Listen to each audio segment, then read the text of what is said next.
네, 지난주 금요일 글로벌 마감 시황 살펴보겠습니다. 금요일 전반적으로 글로벌 증시의 분위기가 좋지 못했습니다. 전 세계적으로 테러 공포에 다시 한번 휩싸이는 모습이 나타났고요.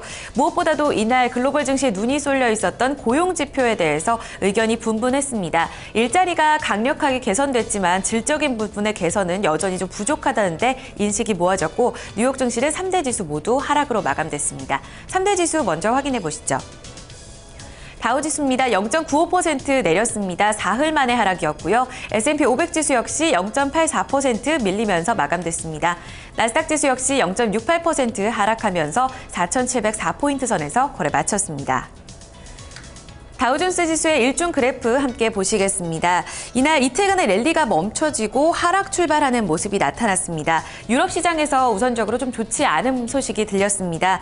지난주에 유럽 시장에서 기대했었던 ECB의 자산 매입 규모가 예상했던 1조 달러의 1조 유로의 수준의 절반 수준인 5천억 유로에 그칠 것이라는 전망이 나오면서 투자자들 실망시키는 모습이었고요.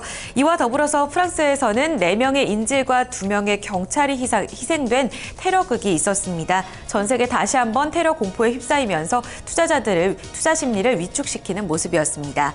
저점까지 낙폭을 조금 더 키우는 모습이었고요. 무엇보다도 이날 가장 큰 관심이었던 고용 지표, 조금은 실망스러운 결과가 있었습니다.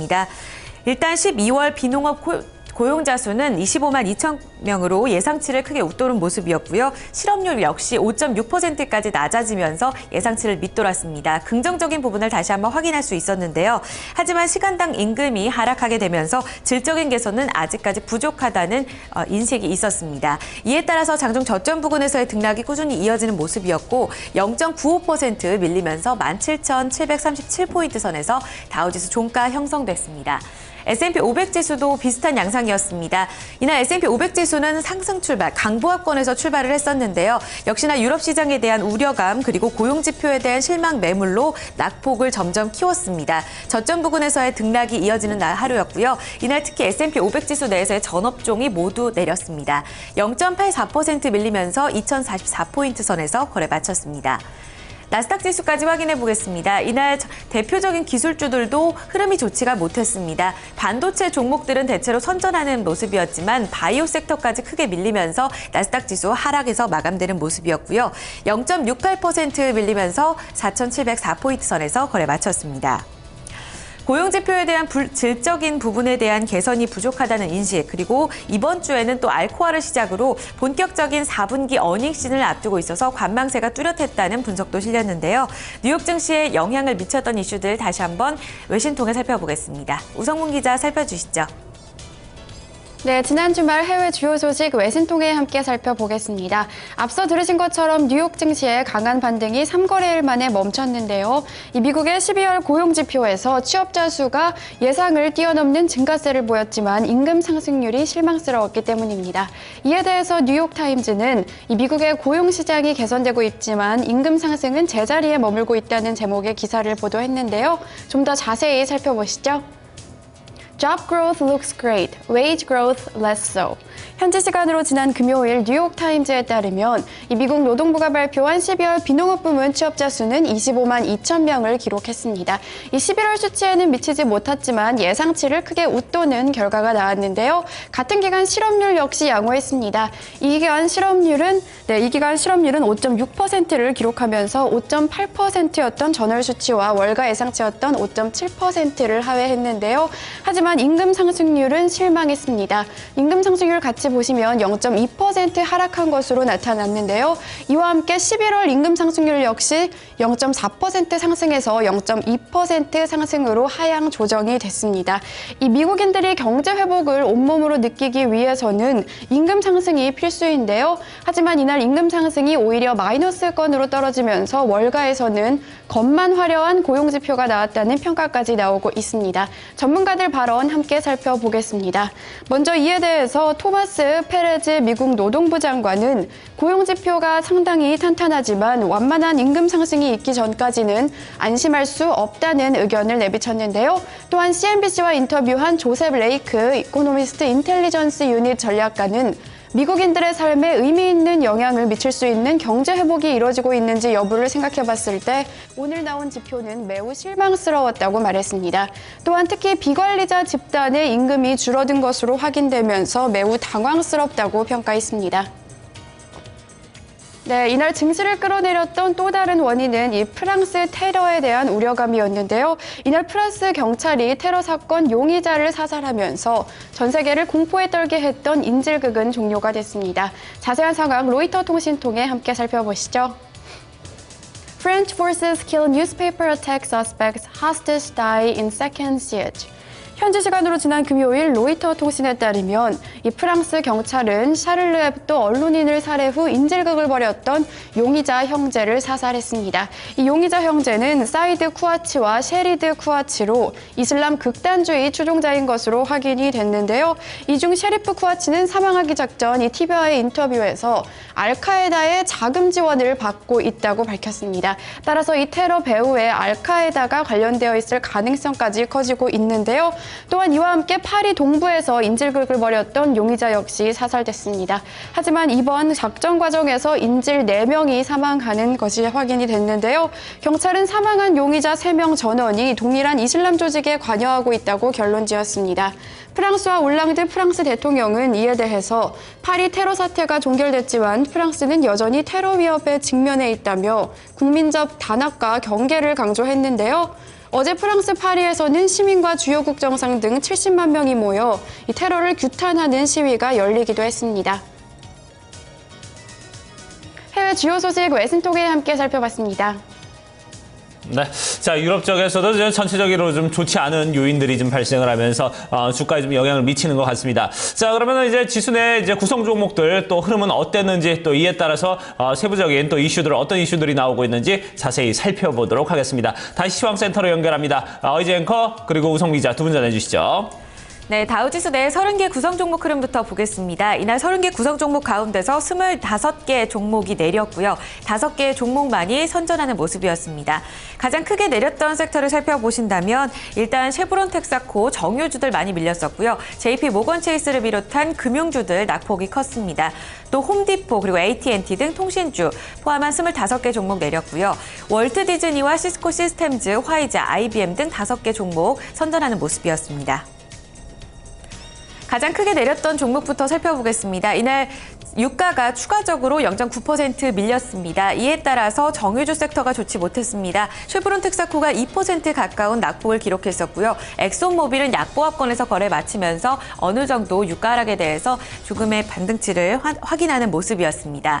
JP 모건 체이스가 지난주에 환율 조작과 관련된 벌금을 물었다는 소식이 전해졌었는데요. 크게 낙폭을 형성한 이후에 수요일, 목요일 조금은 반등을 줬습니다. 하지만 이날은 다시 한번 1.74% 큰 폭으로 밀리는 모습이었습니다. 홈디포가 1.7% 밀리면서 이날 건축 자재 섹터들을 일제히 끌어내리는 모습을 나타냈었고요. 그 밖에 골드만삭스 등 금융주들 일제히 밀린 모습 나타났습니다. 가장 큰 폭으로 좀 올랐던 종목 살펴보겠습니다. 네트워킹 장비 업체인 시스코 시스템즈가 가장 큰 폭으로 올랐습니다. 1.02% 상승했는데요. 이날 사물 인터넷 관련주로 수혜 기대감에 휩싸이면서 1% 이상의 강세가 이어졌었고요. 그 밖에는 월트 디즈니와 화이자 그리고 IBM, 인텔 등 기술주의 상승이 돋보였습니다. 이어서 S&P 500 섹터 내의 흐름도 살펴보겠습니다. 전업종이 모두 내렸습니다. 이 가운데서 금융주가 가장 큰 폭으로 밀렸는데요. 1.35% 낙폭을 기록하면서 마감됐습니다. JP 모건 체이스와 골드만삭스 그룹이 앞서 보신 대로 1%의 하락이었고요. 시티그룹과 UBS가 2%대 내림 시세였습니다. 유럽 시장에서 이날 은행주가 14%까지 급락하는 시세가 나왔는데요. 이에 따라 투자 심리가 위축됐고 이번 주에 또 JP 모건 체이스 등 대거 금융주들이 실적 발표를 앞두고 있어서 투자 심리에 영향을 줬다는 분석이 이어졌습니다. 그 뒤로 이어서는 이날 건축자재 섹터가 1% 이상의 하락 그리고 자본재 섹터가 1% 이상 동반 하락이 이어졌습니다. 그 뒤를 이어서는 헬스케어와 소비재, 에너지와 유틸리티, 자본재 섹터가 0.5% 이상의 낙폭을 기록했습니다. 반도체 종목들 몇몇 종목들이 조금 선방했는데요. 이날 테크놀로지는 약보합권에서 거래 마쳤습니다. 특징주 살펴보겠습니다. 생필품 판매업체인 베드베스 비욘드가 이날 실적 부진하게 발표가 됐는데요. 이에 따라서 주가가 큰 폭으로 내렸습니다. S&P 500 섹터 내에서도 가장 큰 폭으로 밀렸던 종목 중 하나였습니다. 주당 순이익이 1달러 23센트 기록했는데 전년 동기보다 감소한 것으로 결과가 나왔었고요. 베드베스 비욘드 주가 같은 경우에는 지난 7월 이후부터 계속해서 고공행진하는 모습이 나타났습니다. 최근 지난주 목요일에 증권사 추천으로 80달러 선까지 올라서는 모습이 나타나기도 했지만 최근 고점 부담감 함께 쏟아지면서 차익 실현 매물이 나오기도 했습니다. 이에 따라 종가는 6.75% 밀리면서 74달러 09센트에서 거래를 마쳤습니다. 특징주 하나 더 살펴보겠습니다. 대형 백화점 업체 메이시스 주가인데요. 이날 2% 이상의 하락 시세가 이어졌습니다. 이날 소매 판매 관련 종목들 일제히 좀 좋지가 못했었는데 메이시스 같은 경우에는 구조조정 소식이 이어졌습니다. 올해만 해서 14곳의 매장을 폐쇄하겠다는 계획을 밝혔는데요. 구조조정에 따른 실적 개선 기대감보다는 향후 오프라인 매장에 대한 우려감이 조금 더 두드러진 하루였습니다. 2.79% 밀리면서 65달러 92센트에 거래를 마쳤습니다. 그 밖에 스타벅스는 CEO 교체 소식에 따라서 실망 매물이 쏟아졌고요. 3% 이상 하락하기도 했습니다. 소매 판매 관련 종목들 그리고 은행주와 정유주의 낙폭이 두드러졌던 하루였는데요. 특징주들 다시 한번 외신 통해 짚어보겠습니다. 우성문 기자 살펴주시죠. 네, 종목 주요 소식 외신 통해 살펴보겠습니다. 이날에는 JCPenney에 이어 메이시스까지 이 매장 폐쇄를 발표했는데요. 메이시스 주가는 이 소식으로 큰 폭의 하락을 나타냈습니다. CNBC 통해 좀 더 자세히 살펴보시죠. Macy's to shutter 14 stores. Expect charges up to $110 million. 현지 시간으로 지난 8일 CNBC에 따르면 메이시스는 비용 절감을 위해 올 봄까지 백화점 14곳을 폐쇄할 예정이라고 발표했습니다. 현재 메이시스는 미국 내 790개의 백화점을 가지고 있는데요. 이는 메이시스가 올해 초에 발표했던 이 1억 4천만 달러에 해당하는 비용 절감 계획의 일부인 것으로 확인이 되고 있습니다. 이에 대해서 테리 룬그그렌 메이시스 CEO는 소비자들의 쇼핑 트렌드가 인터넷, 스마트폰 등으로 변화하고 있다며 우리는 이에 맞춘 사업과 투자에 집중할 것이라고 설명했습니다. 한편 같은 날 미국의 소매업체 JCPenney 역시 비용 절감을 위해 40개 매장을 폐쇄한다고 발표한 바 있는데요. 이 소식에 이날 뉴욕 증시에서 메이시스의 주가는 2.79% 내렸습니다. 네, 다음은 실적 발표한 기업 살펴보겠습니다. 미국의 본격적인 4분기 실적 시즌이 다가오고 있는데요. 이날에는 베드베스앤비욘드가 부진한 실적을 공개하면서 큰 폭의 내림세를 나타냈습니다. 자세한 소식 월스트리트 저널 통해 함께 살펴보시죠. 현지 시간으로 지난 금요일 월스트리트 저널에 따르면 베드베스앤비욘드는 11월 29일로 끝난 최근 분기에 2억 2,540만 달러, 주당 1달러 23센트의 순이익을 기록했다고 밝혔습니다. 이는 전년 동기 대비 5%나 하락한 기록이었는데요. 이와 함께 매출을 살펴보면요. 반면에 같은 기간 순매출은 3% 늘어난 29억 4천만 달러를 기록한 것으로 확인이 됐습니다. 이렇게 매출이 늘어났음에도 불구하고 순이익이 감소한 것은 이 비용이 늘어났기 때문이라고 평가를 했는데요. 월스트리트 저널은 이 운송비 할인 이벤트와 과도한 프로모션으로 인한 지출로 이 순이익이 오히려 감소한 것으로 보인다고 평가를 했습니다. 이날 이 소식이 전해지면서 베드베스앤비욘드의 주가는 무려 6.75%나 하락한 74달러 09센트에 마감이 됐습니다. 종목 주요 소식 외신 통해 함께 살펴봤습니다. 네, 자, 업종 내 구성 종목들 저희가 쭉 살펴봤고요. 그에 따른 종목 이슈들 계속 살펴봤습니다. 자, 그러면 이제 뉴욕 증시 마감 상황은 어떻게 마감됐는지 또 체크를 해보고요. 상품 환율 채권 시장도 아울러 좀 체크를 해보도록 하겠습니다. 자, 이 부분은 어이즈 앵커가 전해드립니다. 네, 유럽 시장 흐름까지 확인해 보겠습니다. 이날 유럽 주요국 증시들 모두 일제히 내림 시세였습니다. 1% 이상의 낙폭을 기록했었는데요. 주요국 증시 흐름부터 확인해 보겠습니다. 영국 푹지맥 지수가 이날 1.05% 내렸습니다. 6,501포인트 선에서 거래 마쳤고요. 독일 닥스 지수가 1.92%, 프랑스 까크 지수가 1.90% 밀렸습니다. 지난주에 유로존 물가 하락으로 인해서 ECB의 전면적 양적 완화 기대감이 컸었는데 1조 유로 이상이 아닌 5천억 유로 정도로 매입 규모 가능성이 제기되면서 유럽 시장 일제히 내림 시세였고요. 파리에서 있었던 테러극 영향으로 인해서 전 세계적으로 불안감이 컸던 하루였습니다. 이어서 상품 시장 흐름 점검해 보겠습니다. 유가는 이날 내렸습니다. 뉴욕 상업거래소에서 이런 인도분 서부 텍사스산 원유가 배럴당 0.9% 밀리면서 48달러 36센트에 거래 마쳤습니다. 고용지표 부진에 따라서 이날 증시가 큰 폭으로 좀 밀리면서 이에 따라 유가 매수에 대한 투자 심리도 위축되는 모습이었습니다. 금값은 이날 올랐습니다. 뉴욕 상품거래소에서 2월물 금가격이 온스당 0.6% 오르면서 1,216달러 10센트에 거래 마쳤습니다. 파리에서 있었던 테러와 임금 상승률 부진으로 인해서 뉴욕 증시 하락했고 이에 따라서 안전자산 매입세가 큰 폭으로 매입세가 부각되는 하루였습니다. 이어서 곡물 가격은 다소 엇갈렸는데요. 옥수수 가격은 1.5% 오르면서 부실당 4달러 25센트에 거래를 마쳤습니다. 주요 지수 확인해 보겠습니다. 이날 반도체 종목들은 선전했는데요. 이에 따라 필라델피아 반도체 지수가 0.13% 오르면서 685.52포인트에서 거래 마쳤습니다. 공포지수는 3% 이상 올랐고 17.55포인트에 거래를 마쳤습니다. BDI 발틱 운임지수는 추가적으로 15포인트 밀리면서 709포인트 선에서 거래를 마쳤습니다. 끝으로 외환채권 시장 점검해 보겠습니다. 서울 외환시장에서 원달러 환율 지난 금요일에 전날보다 6원 90전 내리면서 1,090원에 거래 마쳤습니다. 이날까지도 달러 강세 기조가 이어졌지만 이 수출업체들의 달러화 매도 그리고 외국인 주식 순매수 영향으로 인해서 이틀째 원달러 환율 하락세가 이어졌습니다.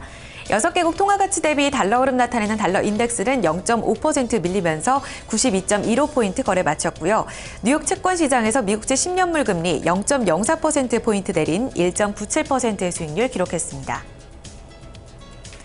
지금까지 지난 금요일 글로벌 마감 시황이었습니다. 네. 자, 이렇게 해서 토마토 모닝쇼 이제 1부 순서 모두 마무리 짓도록 하겠습니다. 자, 오늘부터 날씨가 또 다시 좀 추워진다고 하니까 여러분, 출근길 좀 단단히 챙기고 나오셔야 될 것 같습니다. 저희 잠시 후 2부에서 다시 뵙도록 하겠습니다.